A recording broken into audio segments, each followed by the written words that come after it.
Hi, it's Deborah. We're going to go over the squat today because it is one of the most basic exercises, and no matter what you do, whether you use it in your exercise routine or not, you sit and stand all day, which essentially is a squat. So let's teach you how to do it properly and potentially open up the opportunity for you to use it during exercise safer and much more comfortable. So here's what we're going to do. We're going to start with the basics. I want you to put your feet about hip width apart. So if you put your hands on your hips, literally right here, your feet should be down almost directly below, slightly wider than that. And that's about hip width apart. That's your great stance. What I want you to do is to rock your weight forward to the ball of your foot and then rock back to your heel. So just play with that a little bit so you can actually feel the difference.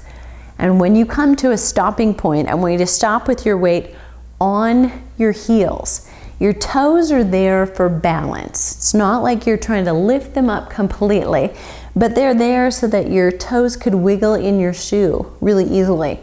Now, we're going to sit back from there. So the important part is you're looking at me, and I want you to be looking at me the same way I am at you. My chest is still up. So what flexed is my hips, my knees, and my ankles.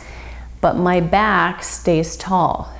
So I want you to very politely pretend you're going to sit in a chair and then you would slide back like a lady. So sit down, weight on your heels, and then come back up.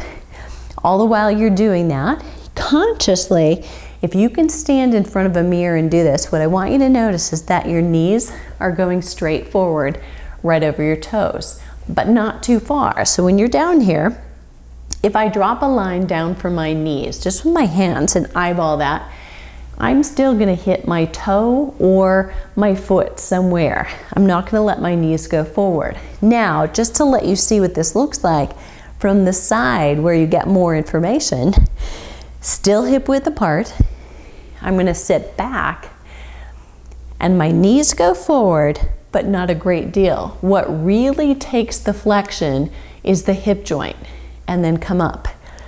So it's a sit back in a chair and then lift up. Now here's incorrectly. Forward through the knees, not much movement through the hip. So eyeball all those joints and see the difference. Not what you want, and this is definitely where you're going to feel stress in your knees. Coming back up. So let's do it right. Sitting back and then standing up. Weight on the heels, toes are wiggling all the time. That's a proper squat. So here's what I want you to remember. If coming down, you've got maybe not much cartilage in your knees, you've got some bone on bone there and you know it, you've been told that probably by a doctor, do a limited range of motion, but always be sure it's not here, it's sitting backward. And your knees stay in alignment. They have to flex forward slightly. Biomechanically, there's no way for you to sit in a chair without that happening. But when you do it, if your weight is on your heels, you're using this. If the weight goes to the ball of your feet, you're using your knees. Much too much. Now, let's talk about stance. We can do a squat in all kinds of ways. If you put your feet together, there's actually a little bit greater balance factor, and your muscles here have to come around your hip. So it's a little bit more emphasis on the outside of your thighs if your feet are together. Just a variation, something to keep in mind. Hip width apart, it's pretty neutral.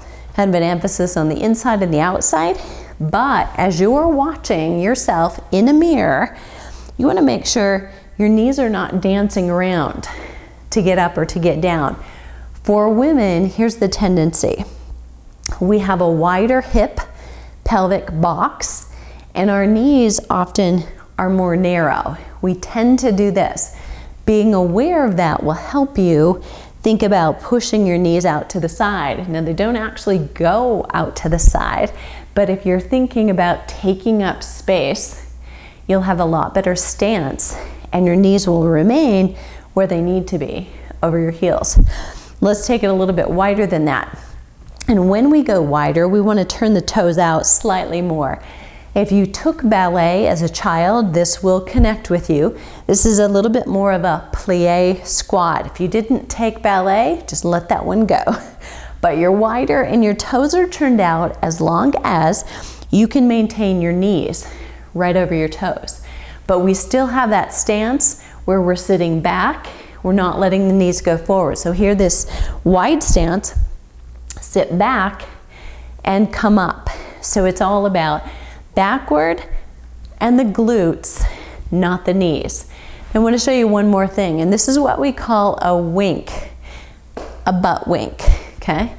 If you come down and you get to a point and your tailbone tucks under, that's not your business to be there. So you might need somebody else's eyes watching you, or use a mirror.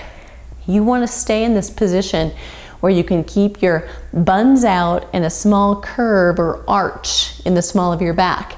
So it's not this rounding, but it's an arch. So really not polite at all, but working here, not stressing here. That's an important distinction to make. So coming down, if you ever get to a point where you feel stress on your back when you do a squat, be sure you're not doing it with any weight. And then think about, if I do it less deep, more shallow, am I okay here? That's your range of motion to be, and that's how you find out, how do I do a safe one? And I'm going to throw in one more. This is a single leg squat, and this is one you can use if you're having trouble with one knee or the other, or one hip or the other, and you know it, picking up one leg, and you can use anything for balance, hand on a wall or a chair, and you would do small range of motion up and down. The same rules apply. You want to be able to look down, make sure your toes are the aligning factor for your knee, your weight stays on your heel. That gets harder to do. When you're doing this exercise, you're working a lot of this glute medial muscle, and it gets ignored. So it's good for it to get favored a little. I'm going to show you the other side from right here too. So what I want you to pay attention to is my knee still is not going extremely far forward. You don't want this, and you might find it on your weak side is more common.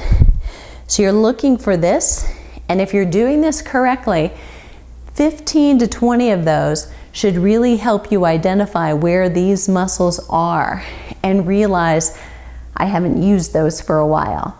And that is your squat tutorial.